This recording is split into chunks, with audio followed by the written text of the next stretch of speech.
ربك يبسط الرزق لمن يشاء رب العالمین کے لیے اور درود و سلام کے بے شمار پھولوں کی بارش ہو تمام پیغمبروں پر، اور بالخصوص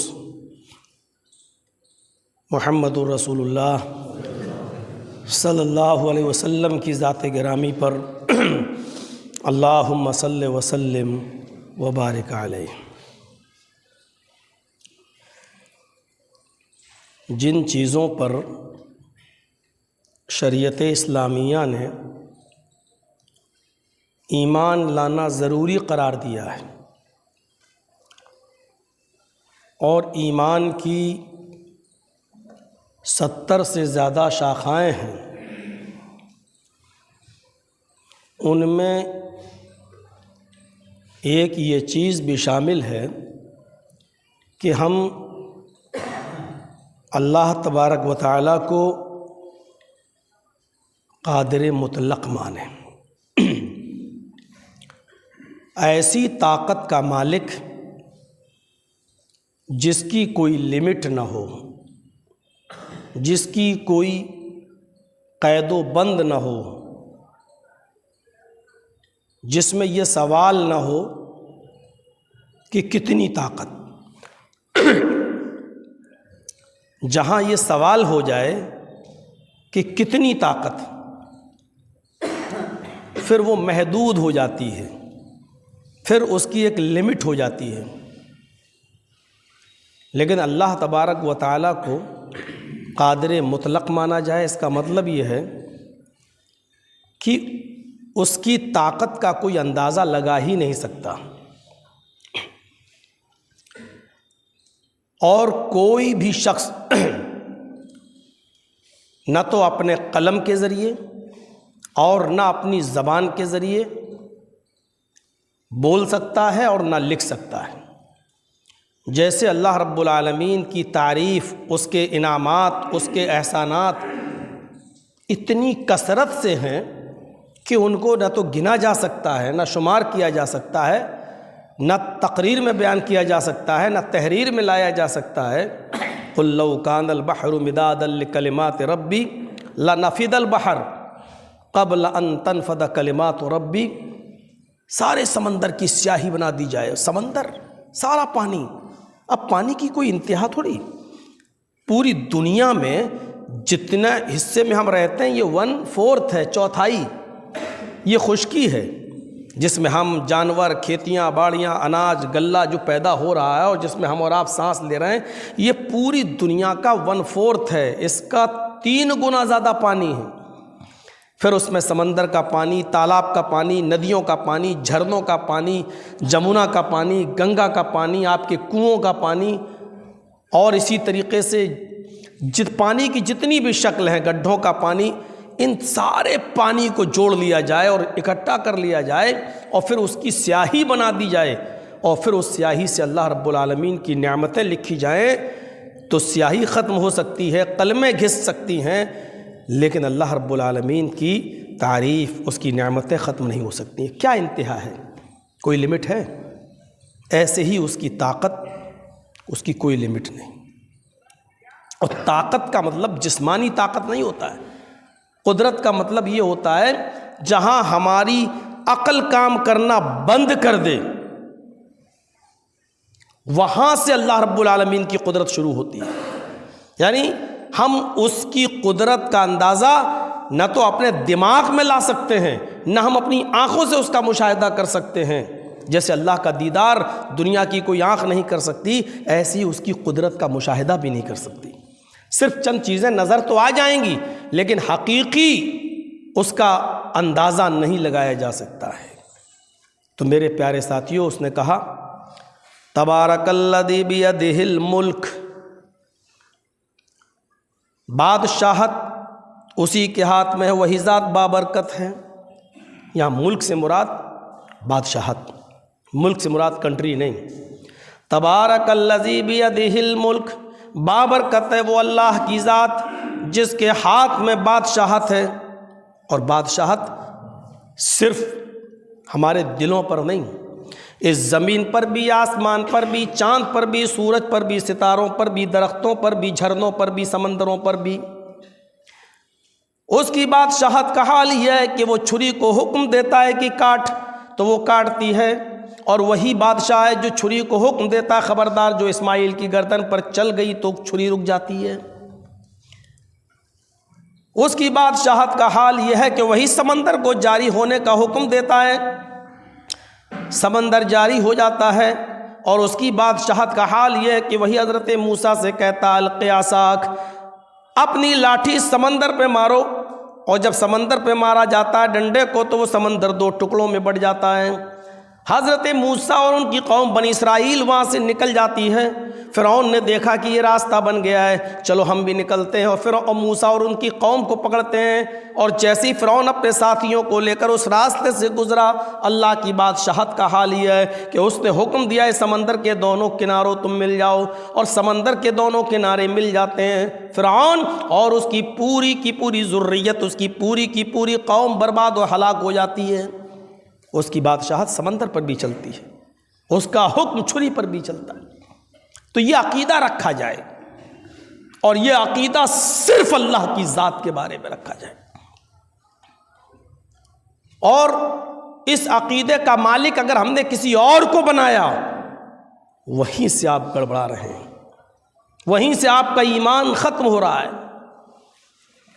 وہیں آپ ڈگما ڈول ہو رہے ہیں، کیونکہ اللہ رب العالمین نے کلی طور پر اعلان کر دیا کہ میرے بندوں میرے پاس بہت سے گناہ لے کر آؤ گے، ہم تمہیں ان گناہوں کی سزا جہنم میں دے کر پھر نکال کر تمہیں جنت کے اندر داخل کر دیں گے، اور یہ میری مشیت کے اوپر ہے، ہم چاہیں تو تمہیں معاف بھی کر دیں۔ لیکن اگر شرک میرے پاس لے کر آؤ گے تو شرک کی صورت میں تمہارے سارے عمل برباد کر دیے جائیں گے، اور ہم جہنم سے تمہیں کبھی نہیں نکالیں گے۔ ان اللہ لا یغفر ان یشرک بہ ویغفر ما دون ذلک لمن یشاء۔ میرے بندو، میں شرک کے علاوہ جس کو چاہوں گا بخش دوں گا، لیکن شرک لے کر میرے پاس آؤ گے تو میں تمہیں بالکل معاف نہیں کروں گا۔ اس نے اپنے نبی جناب محمد رسول اللہ کو بھی فرمایا لئن اشرکت لیحبطن عملک، اے میرے حبیب آپ میرے بہت محبوب ہیں، آپ میرے بہت پیارے ہیں، ہم نے نبوت کے لیے آپ ہی کو چنا ہے، آپ کے اوپر ہم نے آپ ہی کا انتخاب کیا ہے، لیکن ایک بات کا اعلان آپ بھی سن لیجیے اے محمد صلی اللہ علیہ وسلم، لئن اشرکت لیحبطن عملک، اگر آپ نے بھی شرک کیا تو آپ کے عمل بھی برباد کر دیے جائیں گے، لیحبطن عملک، آپ کے عمل بھی بیکار ہو جائیں گے، لتکونن من الخاسرین، اور آپ بھی نقصان اٹھانے والوں میں سے ہو جائیں گے۔ اللہ نے شرک کے معاملے کو جناب محمد رسول اللہ سے بھی پسند نہیں کیا، اس لیے یہ عقیدہ رکھا جائے کہ پوری دنیا مل کر اگر آپ کو ذلیل کرنا چاہے لیکن اللہ نہ چاہے تو کچھ نہیں کر سکتا، اور پوری دنیا مل کر آپ کو عزت دینا چاہے لیکن اللہ نہ دینا چاہے تو ساری دنیا مل کر آپ کو عزت نہیں دے سکتی۔ یہ عقیدہ رکھا جائے، اسی لیے توحید کا درس دیا۔ اللہ کے نبی صلی اللہ علیہ وسلم ہر فرض نماز کے بعد یہ دعا پڑھا کرتے تھے، جن کو یہ دعا یاد نہ ہو وہ دعا یاد کریں۔ اللہ کے نبی ہر فرض نماز کے بعد معمول بنایا ہوا تھا اللہ کے نبی کا، اور آپ یہ دعا پڑھا کرتے تھے اللہم لا مانع لما اعطیت ولا معطی لما منعت ولا ينفع ذا الجد منک الجد۔ 5 مرتبہ آپ نماز پڑھیں گے فرض، اور 5 مرتبہ آپ اس عقیدے کو دہرائیں گے، کتنا مضبوط عقیدہ ہوگا۔ اللہم لا مانع لما اعطیت، وہ اللہ جس کو کوئی چیز دینا چاہے ساری دنیا مل کر چھیننا چاہے تو نہیں چھین سکتی، ولا معطی لما منعت، اور جس سے کوئی چیز چھین لے تو ساری دنیا مل کر اس کو دینا چاہے تو نہیں دے سکتی۔ غور کریے اس عقیدے کو، اللہ کسی کو کوئی چیز دینا چاہے تو ساری دنیا چھین نہیں سکتی، اور جس سے چھین لے تو ساری دنیا مل کر اس کو دینا چاہے تو دے نہیں سکتی۔ یہ عقیدہ بتایا، اس میں ایک اللہ کی قدرت سمجھ میں آتی ہے اور ساری دنیا کی بے بسی سمجھ میں آتی ہے۔ ساری دنیا کی لاچاری سمجھ میں آتی ہے۔ موت و زندگی کا مالک بھی وہی ہے، اس لیے فوراً اس نے کہا تبارک الذی بیدہ الملک وہو علی کل شیء قدیر، وہ ہر چیز پر قادر۔ اور فوراً اس کے بعد کہا الذی خلق الموت والحیات لیبلوکم ایکم احسن عملا، اسی نے موت کو پیدا کیا اور اسی نے زندگی کی تخلیق کی۔ موت بھی مخلوق ہے اور زندگی بھی مخلوق ہے۔ وہی اللہ ہے جس نے موت کو پیدا کیا اور وہی اللہ ہے جس نے زندگی کو پیدا کیا۔ موت و زندگی کو ہم نے اس لیے پیدا کیا لیبلوکم ایکم احسن عملا، تاکہ وہ دیکھے کہ عمل کے اعتبار سے کون سب سے زیادہ بہتر ہے۔ موت و زندگی کی پیدائش کا مقصد ہی اس نے کیا بتایا کہ ہم یہ دیکھنا چاہتے ہیں کہ عمل کے اعتبار سے کون بہتر ہے اور عمل کے اعتبار سے کون خراب ہے۔ ہم نے زندگی بھی دی تو عمل دیکھنے کے لیے، اور موت بھی دی تو اسی زندگی میں کیے ہوئے عمل کا نتیجہ تمہیں سونپنے کے لیے۔ اچھا کیا تو اچھا اور برا کیا تو برا، لیکن موت و زندگی ہمارے ہی ہاتھ میں ہے۔ سن 1957 کی بات ہے، 1957 کی۔ اس وقت یہ ٹرینیں ایسی نہیں چلتی تھیں، کوئلے والا انجن ہوا کرتا تھا۔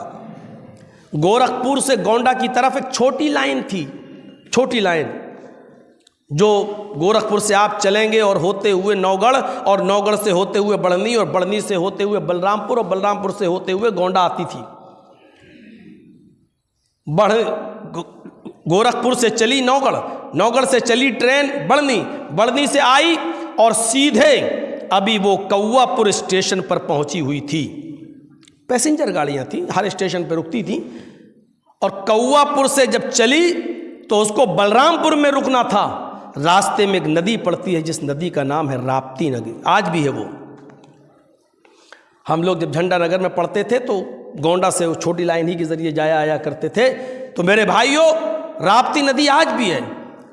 ٹرین کا ڈرائیور جس کا نام محمد قاسم تھا، وہ اپنی ٹرین چلا رہا ہے گاڑی، کوا پور اسٹیشن سے ہوتے ہوئے راپتی ندی کو کراس کرنے کے بعد بلرام پور اسٹیشن کے آنے سے پہلے گاڑی کو جہاں روکنا تھا اسٹیشن پر، ٹرین کا ڈرائیور کیا دیکھتا ہے کہ ایک لڑکی 18-19 سال کی دونوں ٹرین کی پٹریوں کے بیچ میں دوڑتی ہوئی ٹرین کی طرف آ رہی ہے، اور وہ ٹرین کی پٹری پر لیٹ جاتی ہے۔ وہ ٹرین سے کٹنا چاہتی ہے، خودکشی کرنا چاہتی ہے، مرنا چاہتی۔ وہ دوڑتی ہوئی آئی اور ٹرین کی پٹری کے اوپر لیٹ گئی تاکہ ٹرین میرے سینے پر چڑھ جائے اور ہمارے دو ٹکڑے ہو جائیں۔ ٹرین کا ڈرائیور محمد قاسم نے بہت، جب اس لڑکی کو دیکھا دوڑتے ہوئے پٹری پر لیٹے ہوئے، تو اس نے بہت ہیوی بریک لگائے۔ ٹرین کوئی گاڑی کی طرح نہیں ہے، 4 ویلر کی طرح کہ فوراً وہیں پر رک جائے، اس کے بریک بہت پہلے سے لگانا پڑتے ہیں اور دھیرے دھیرے وہ رکتی ہے۔ اس نے اپنی دانست کے مطابق بہت ہیوی بریک لگائے اور بریک لگانے میں وہ کامیاب بھی ہو گیا، لیکن گاڑی جب تک لڑکی تک پہنچتی ہے اس کے اور لڑکی کے بیچ میں صرف ایک بالشت کا فاصلہ رہ جاتا ہے، صرف ایک بالشت۔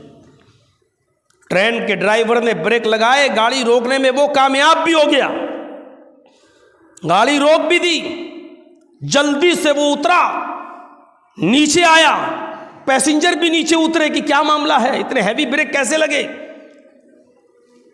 اس نے لڑکی کو اٹھایا اور پٹری سے اس طرف کیا،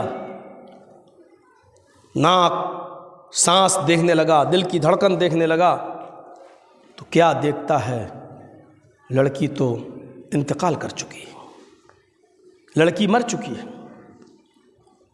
محمد قاسم کا بیان، وہ کہتا ہے کہ میں نے اپنی 20 سالہ ریلوے کی زندگی کے اندر اپنی پوری زندگی میں سب سے زیادہ ہیوی بریک آج میں نے لگائے۔ میں نے اتنے ہیوی بریک اپنی پوری زندگی کے اندر نہیں لگائے۔ میں نے پوری کوشش کی کہ اس لڑکی کو بچا لوں، اور میں اپنی کوشش میں کامیاب بھی ہو گیا، میں اپنی کوشش میں کامیاب بھی ہو گیا۔ میں نے لڑکی کے اوپر گاڑی چڑھانے سے روک بھی لیا، ایک بالشت کا فاصلہ رہ گیا، لیکن میں جانتا ہوں کہ موت و زندگی کا مالک تو اللہ تبارک و تعالیٰ کی ذات ہے، میری ذات نہیں ہے۔ میں نے تو پوری کوشش کی اور میں کامیاب بھی ہو گیا، لیکن ٹرین کے پہیہ چڑھنے سے پہلے ہی اس لڑکی کا ہارٹ اٹیک ہو گیا اور وہ اٹیک سے مر گئی۔ اس میں اب میں کیا کر سکتا ہوں؟ میں نے کوشش کی اس کو بچانے کی، لیکن میں بچا نہیں پایا۔ میرے پیارے ساتھیوں، موت و زندگی کا مالک اللہ ہے۔ کبھی کسی ڈاکٹر کو مت سمجھنا۔ ڈاکٹر ہمدردی کے طور پر دوا دے سکتا ہے، آپ کو پرہیز بتا سکتا ہے، لیکن حقیقت یہ ہے کہ موت و زندگی کی باگڈور اللہ نے اپنے ہاتھ میں رکھی ہے، یہ کسی کے ہاتھ میں نہیں دی ہے۔ اور اسی لیے تو کہا ہے، آئے میرے بندو، اگر تم یہ سمجھتے ہو کہ میرے اوپر بھی کوئی پاورفل ہے، یا تم یہ سمجھتے ہو کہ میں بہت بڑا پاورفل ہوں، یا تم یہ سمجھتے ہو کہ میں ہندوستان و پاکستان کا یا دنیا کا مالک ہوں، ان کنتم مدینین، اگر تم یہ سمجھتے ہو کہ تم بہت بڑے پاورفل ہو، تم سب کچھ ہو، حاکم وقت ہو، بادشاہ ہو، اور سب سے زیادہ طاقتور ہو، ترجعونہا ان کنتم صادقین، تو ملک الموت سے وہ روح چھین کر تم اپنے اندر واپس کر کے تو دکھاؤ۔ ملک الموت جو تمہاری روح نکال رہا ہے، اس ملک الموت سے وہ چیز چھین کر تمہیں اپنے اندر لوٹانے تک کی طاقت تو ہے نہیں تمہارے پاس۔ پھر اپنے آپ کو مالک کیوں بنتے ہو؟ پھر اپنے آپ کو بادشاہ کیوں کہلاتے ہو؟ پھر اپنے آپ کو حاکم کیوں کہلاتے ہو؟ جب ملک الموت سے جو روح چھین رہا ہے، اس سے وہ روح چھین کر اپنے اندر واپس لے جانے کی طاقت تمہارے اندر نہیں ہے، تو حاکم کیسے ہو؟ اندازہ لگائیے کیا چیلنج کیا اللہ تبارک و تعالیٰ نے۔ قاسم کا بیان یہاں سوچئے میرے پیارے ساتھیوں کہ میں نے کوشش کی، میں نے روکا، گاڑی روک بھی دی، میں نے بچانے کی پوری کوشش کی، لیکن موت و زندگی کا مالک تو اللہ رب العالمین ہے۔ دیکھیے، بچانے کی کوشش کی، لیکن اللہ نے لینا چاہا تو کوئی بچا نہیں پایا۔ اور آئیے ایک مثال اس کی بھی سن لیجئے۔ اللہ جس کو بچانا چاہے تو پوری دنیا اس کو ختم کرنا چاہے تو ختم بھی نہیں کر سکتی ہے۔ نجومی نے اور کاہن نے فرعون سے کہا کہ آئے فرعون، میں نے خواب میں دیکھا ہے اور میرے خواب سچے ہوا کرتے ہیں کہ تمہاری مملکت میں ایک بچہ پیدا ہوگا اور وہی بچہ بڑے ہو کر تمہیں سلطنت اور حکمرانی کے تختے سے ہٹائے گا، اور وہی لڑکا تمہاری موت کا ذریعہ بنے گا، وہی تمہاری موت کا ذریعہ بنے گا، اور تمہیں ہٹانے کے بعد خود بادشاہ بن جائے گا۔ فرعون ہنستے ہوئے کہتا ہے، کوئی بچہ بادشاہ تو تب بنے گا جب میری سلطنت میں اور میری حکومت میں کوئی بچہ زندہ رہے گا، تب نا۔ میں کسی بچے کو زندہ نہیں چھوڑوں گا۔ اور اسی دن سے اس نے سارے بچوں کا قتل کرنا شروع کر دیا، ایک ایک بچے کو اس نے قتل کر دیا، اور جو بچے نئے پیدا ہونے والے تھے ان کے گھروں پر پولیس لگا دی، پہرا لگا دیا۔ جیسے یہ بچہ پیٹ سے باہر آئے اس کو قتل کر دیا جائے، خصوصی طور پر گھروں پر پہرا دیا جانے لگا، اور جو بھی بچہ پیدا ہوتا اس کو مار ڈالا جاتا۔ اسی اثنا میں موسیٰ علیہ السلام کی ماں بھی حاملہ تھی، ان کے پیٹ میں بھی بچہ تھا، انہوں نے بھی اپنے بچے کو جنم دیا۔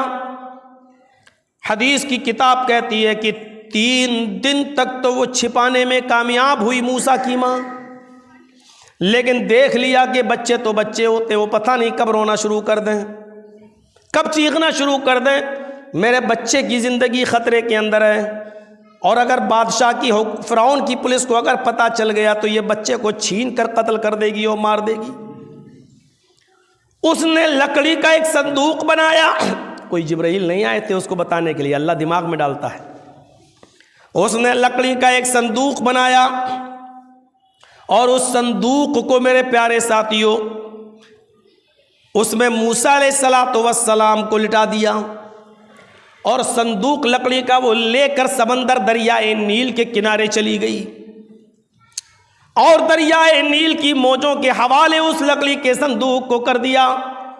ماں تھی، ماں کے کلیجے سے پوچھو، کتنا بھی بڑا مضبوط ایمان ہو، لیکن یہاں دل گردے کی بات ہے، اگر اپنے پاس رکھتی ہوں تو بچہ مارا جائے گا، سمندر کے حوالے کر رہی ہوں، اس کو کوئی بڑی مچھلی بھی کھا سکتی ہے، اور یہ بھی ہو سکتا ہے کہ اس صندوق پر نظر کسی کی پڑ جائے اور وہ مال سمجھ کر اس میں اٹھا کر لے جائے اور گھر میں بچہ دیکھے تو اس کو پال لے، پرورش کر لے اور پروان چڑھا دے۔ ہماری نظروں میں نہیں رہے گا تو کیا ہوا؟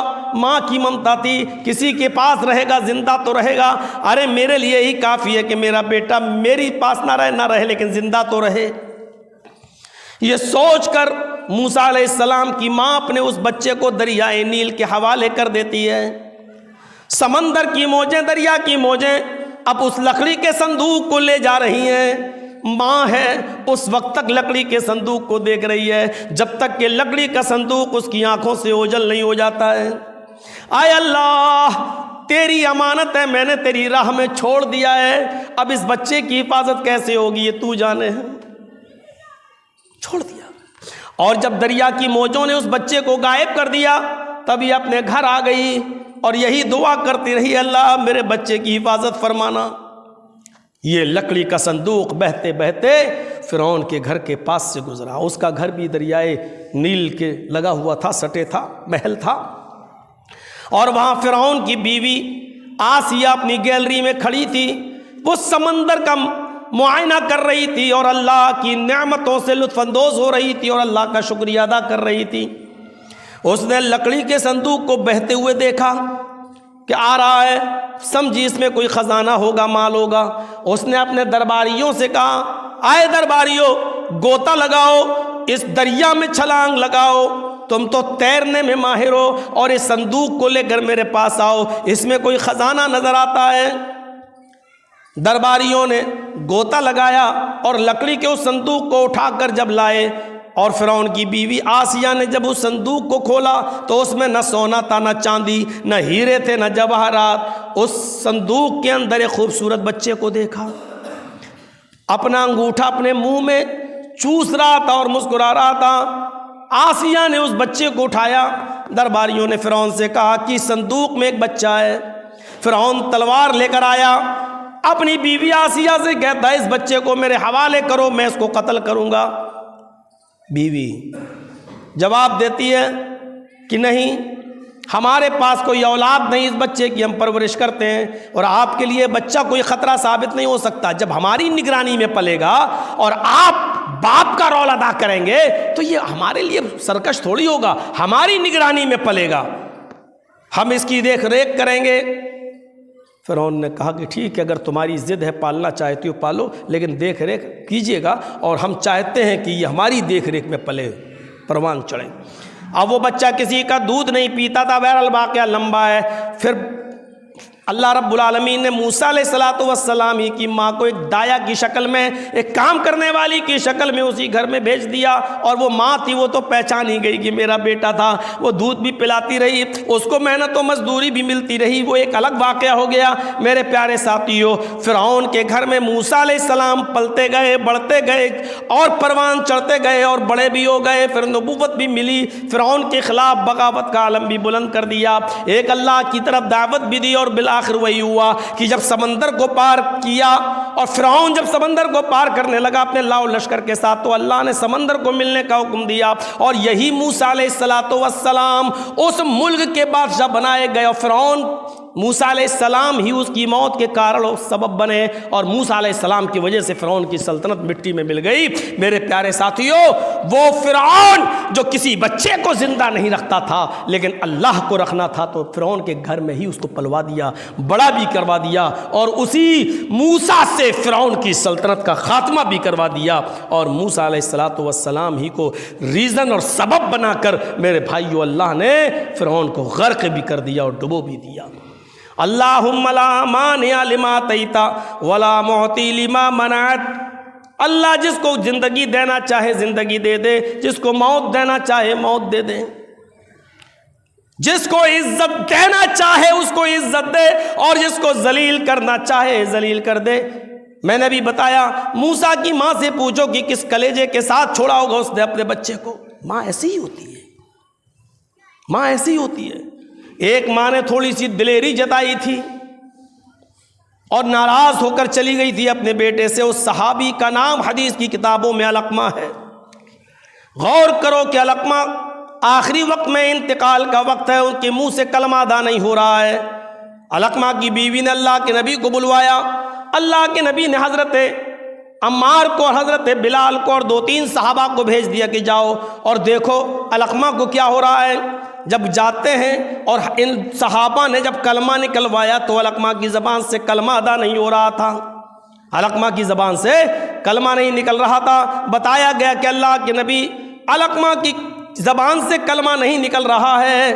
تب اللہ کے نبی صلی اللہ علیہ وسلم آئے اور اللہ کے نبی نے ان سے کہا علقمہ کلمہ پڑھو. حضرت علقمہ ہاں کر رہے ہیں لیکن ان کے منہ سے کلمہ ادا نہیں ہو رہا ہے. اللہ کے نبی نے کہا ان کی ماں کہاں ہے؟ میں ان کی ماں سے ملنا چاہتا ہوں. بتایا اس کی بیوی نے کہ علقمہ کی ماں علقمہ سے ناراض ہو کر دوسرے گھر میں رہ رہی ہے, کہیں اور چلی گئی ہے. اللہ کے نبی فرماتے ہیں کہ علقمہ کی ماں سے میرا ملنا بے حد ضروری ہے, مجھے لے کر چلو. ایک صحابی گئے کہ علقمہ کی ماں سے اجازت لے کر آؤ, میں ان سے ملنا چاہتا ہوں. اس صحابی سے اس ماں نے کہا کہ نہیں اللہ کے رسول کو تکلیف مت دیجیے, میرے پاس میں خود چلتی ہوں تمہارے ساتھ اللہ کے رسول سے ملنے کے لیے.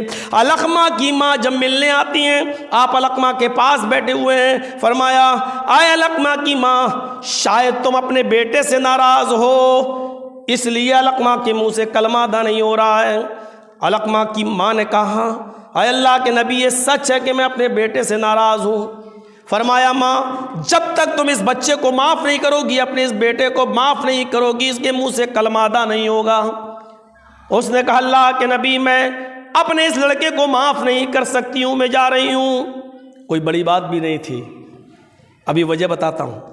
اللہ کے نبی نے کہا اچھا یہ بتاؤ علقمہ کیسا ہے؟ ماں تعریف کر رہی ہے علقمہ کی, کیا کہتی ہے؟ اے اللہ کے نبی کان کثیر الصلاۃ و کثیر الصیام و کثیر الصدقہ ولکن فوض زوجتہ علی امی.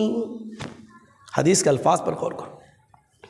اے اللہ کے نبی علقمہ بہت نمازی ہے. کثیر الصلاۃ نمازی نہیں, بہت نمازی. اور بہت نمازی کا مطلب سمجھ رہے ہو؟ 5 وقت نمازی, اشراق کا نمازی, چاشت کا نمازی, اوابین کا نمازی, تہجد کا گزار, یہ ہوا کہاں. اللہ کے رسول علقمہ بہت نمازی ہے. کان کثیر الصلاۃ بہت نمازی, وہ کثیر الصیام بہت روزے دار, ہر جمعرات کا روزہ رکھتا ہے, ہر سوموار کا روزہ رکھتا ہے, مہینے میں 3 روزے رکھتا ہے, رمضان کے روزے کبھی چھوڑتا نہیں, نفلی روزوں کا بہت بڑا پابند, بہت نمازی, بہت روزے دار. وَكَانَ كَثِيرُ الصَّدَقَةِ اور بہت زیادہ اللہ کی راہ میں صدقہ اور خیرات کرنے والا. جو آیا استعمال کیا اپنی ضرورت کے مطابق, اور جو ضرورت سے زیادہ بچا اس کو غریبوں میں تقسیم کر دیا. میں اس خوبی کو مانتی ہوں. تو اللہ کے نبی نے کہا جب اتنا نمازی, اتنا روزے دار, اتنا صدقہ کرنے والا, پھر بھی تم اس سے ناراض ہو, وجہ کیا ہے؟ اس نے جو وجہ بتائی, اے نوجوانوں وہ وجہ کو سمجھ لو, ہو سکتا ہے کہ اس برائی میں ہم اور آپ بھی ملوث ہوں. اس نے وجہ بتائی فوض زوجتہ علی امی, وہ میرے اوپر اپنی ماں سے زیادہ اپنی بیوی کو ترجیح دیتا ہے, میری نہیں سنتا, اپنی بیوی کی سنتا ہے. بس اتنی سی وجہ بتائی. یہ نہیں کہا شرابی, جو شرابی اور جواری اولادیں ہیں وہ تو اپنا انجام سوچ لیں, وہ سوچ لیں. ٹھیک ہے اللہ غفور الرحیم ہے, لیکن اللہ قہار بھی ہے اور جبار بھی ہے. صرف غفور الرحیم ہوتا تو قہاریت اور جباریت کا ذکر نہیں ہوتا. وہ اپنا انجام سوچیں, اپنی آخرت کے بارے میں ہم سب سوچیں. شرابی نہیں بتایا اس نے, جواری نہیں بتایا اس نے, یہ بھی نہیں کہا کہ میرا بیٹا میری خدمت نہیں کرتا, یہ بھی نہیں کہا. صرف اتنا کہا فوض زوجتہ علی امی, وہ اپنی ماں پر اپنی بیوی کو ترجیح دیتا ہے. یعنی دونوں باتیں کر رہے ہوں تو پہلے بیوی کی سنتا ہے, میری نہیں سنتا, صرف ترجیح دیتا ہے. کوئی چیز کھانے کی ہوگی گھر میں تو پہلے بیوی کو کھلاتا ہے, ہم کو بعد میں دیتا ہے, لیکن بعد میں دیتا ہے. اگر ماں اور بیوی دونوں بیمار ہو جائیں تو پہلے بیوی کا علاج کراتا ہے, ماں کا. یہ مطلب ہوا کرتا تو ہے لیکن پہل بیوی سے کرتا ہے, بعد میں ہم کو دیتا ہے. نہ دینے والے اپنا انجام سوچیں, وہ ایک الگ مسئلہ ہو گیا. جو بالکل کیئر نہیں کرتے ہیں اپنے ماں باپ کی, وہ اپنے بارے میں سوچیں, وہ الگ بات ہے. لیکن یہاں تو کرتا ہے لیکن پہلے بیوی کو, بعد میں ہمیں اللہ کے رسول نے کہا علقمہ کی بیوی، علقمہ کی ماں، اگر تم اپنے بیٹے کو معاف نہیں کرو گی تو تمہارا بیٹا مسلمانوں کے قبرستان میں دفن نہیں ہوگا اور محمد اس کا جنازہ نہیں پڑھائے گا۔ پتہ یہ چلا کہ کسی بھی ماں کے نافرمان کا جنازہ کسی بڑے عالم کو نہیں پڑھانا چاہیے۔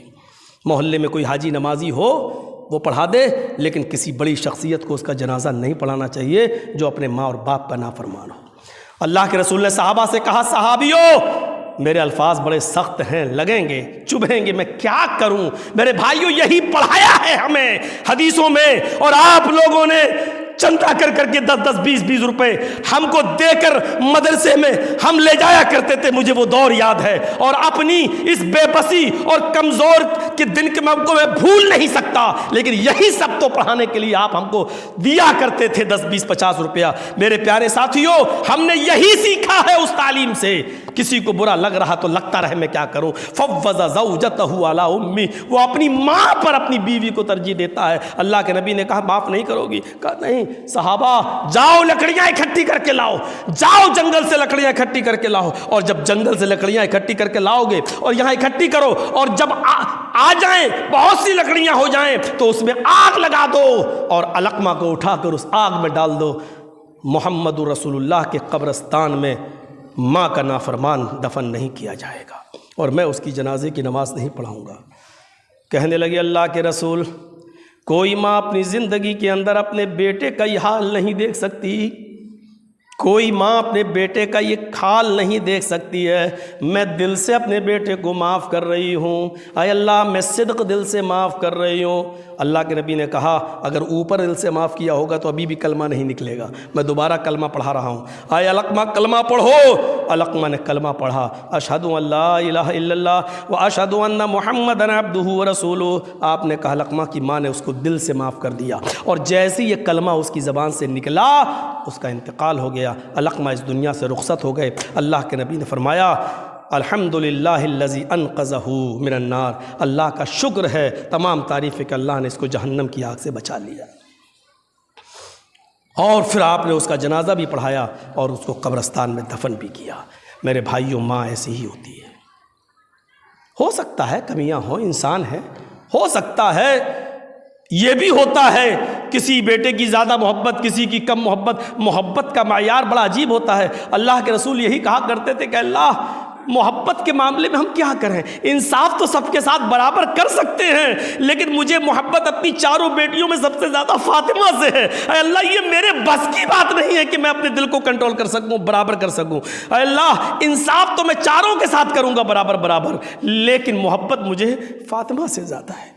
تو محبت کسی سے کم اور کسی سے زیادہ ہو سکتی ہے، کوئی بری بات نہیں، لیکن انصاف کا تقاضا یہ ہے کہ سب کے ساتھ برابر ہو۔ انصاف کرنا آپ کے ہاتھ میں ہے اور محبت سب کے ساتھ برابر کرنا یہ آپ کے ہاتھ میں نہیں ہے، یہ اللہ رب العالمین کے ہاتھ میں ہے۔ اسی لیے فرمایا یہ دعا پڑھتے رہا کرو کہ ثبت یا ربی یا مقلب القلوب صرف قلبی علی دینک، اے دلوں کے پھیرنے والے میرے دل کو اپنے دین کی طرف پھیر دے۔ یا مصرف القلوب ثبت قلبی علی دینک، اے دلوں کے الٹ پلٹ کرنے والے میرے دل کو اپنے دین پر ثابت قدم رکھ، کیونکہ محبت کا معاملہ ہمارے ہاتھ میں نہیں ہے اور انصاف اور عدل کا معاملہ ہمارے اختیار میں ہے۔ تو جو آپ کے اختیار میں اس سے سوال ہوگا، جو آپ کے اختیار میں نہیں ہے اس پر سوال جواب نہیں ہوگا۔ آپ کے اختیار میں جو ہے، آپ کے پاور میں جو ہے، آپ جو کر سکتے ہو اس سے حساب و کتاب ہوگا، اور جو آپ کے اختیار میں نہیں ہے وہ آپ سے اس کا حساب و کتاب بھی نہیں ہوگا۔ تو اللہ رب العالمین سے دعا کیجئے کہ اللہ رب العالمین ہمیں اپنے والدین کی خدمت کرنے کی توفیق عطا فرما۔ اللہ ہمیں اپنی قدرت کاملہ، اپنی قدرت کاملہ پر مکمل عقیدہ رکھنے کی توفیق عطا فرما۔ اے اللہ عزت و ذلت کا مالک تو ہی ہے، آخری وقت تک تو عزت کے ساتھ عزت کی زندگی تو ہمیں عطا فرما اور ذلت کی زندگی سے ہماری حفاظت فرما۔ اے اللہ جب تک تو ہمیں زندہ رکھ، اسلام پہ زندہ رکھنا، اور جب ہمارا خاتمہ ہو تو ایمان پر ہمارا خاتمہ فرمانا۔ ہمارے محلے کی ایک بزرگ شخصیت حاجی سراج احمد صاحب جو کل تک حفظہ اللہ تھے، آج رحمہ اللہ ہو گئے ہیں۔ کل تک کہا جاتا تھا اللہ ان کی حفاظت فرمائے، آج یہ پڑھنا پڑ رہا ہے کہ اللہ ان پر اپنا رحم و کرم فرمائے۔ جو حفظہ اللہ سے رحم اللہ ہو گئے، اے اللہ تو ان کی بال بال مغفرت فرما، اللہ ان کی قبر کو نور سے بھر دے، اے اللہ ان کے گناہوں کو جو بشری تقاضے کے تحت ہوئے ہیں ان کو معاف فرما دے، اے اللہ ان کے گناہوں کو معاف فرما کر ان کی روح کو اعلیٰ علیین کے اندر جگہ عطا فرما، اور ان کے علاوہ بھی جو ان کے لواحقین ہیں، جو ان کے رشتہ دار ہیں، ان کی اولاد ہیں، ان کے بیٹے ہیں، ان کی بیٹیاں ہیں، اللہ ان کے لواحقین کو صبر جمیل عطا فرما، اور اے اللہ ان کے علاوہ جو لوگ انتقال فرما گئے ہیں اور تیری رحمت کو پیارے ہو چکے ہیں ان سب کے اوپر اپنا رحم و کرم فرما، ان سب کی روحوں کو اعلیٰ علیین کے اندر جگہ عطا فرما، ان کی مغفرت فرما، اور اے اللہ دوبارہ تجھ سے یہ دعا کہ جب تک تو ہمیں زندہ رکھ، ہمیں بھی اسلام پر زندہ رکھ، اور جب ہمارا خاتمہ ہو تو ایمان پر خاتمہ فرما، اور آخری وقت ہماری زبان سے کلمہ شہادت ادا ہو جائے۔ اللہ ہم کو ایسا مومن بنا کہ آخری زبان سے ہمیں کلمہ پڑھنے کی توفیق مل جائے۔ وما علینا الا البلاغ المبین، وآخر دعوانا ان الحمد للہ رب العالمین۔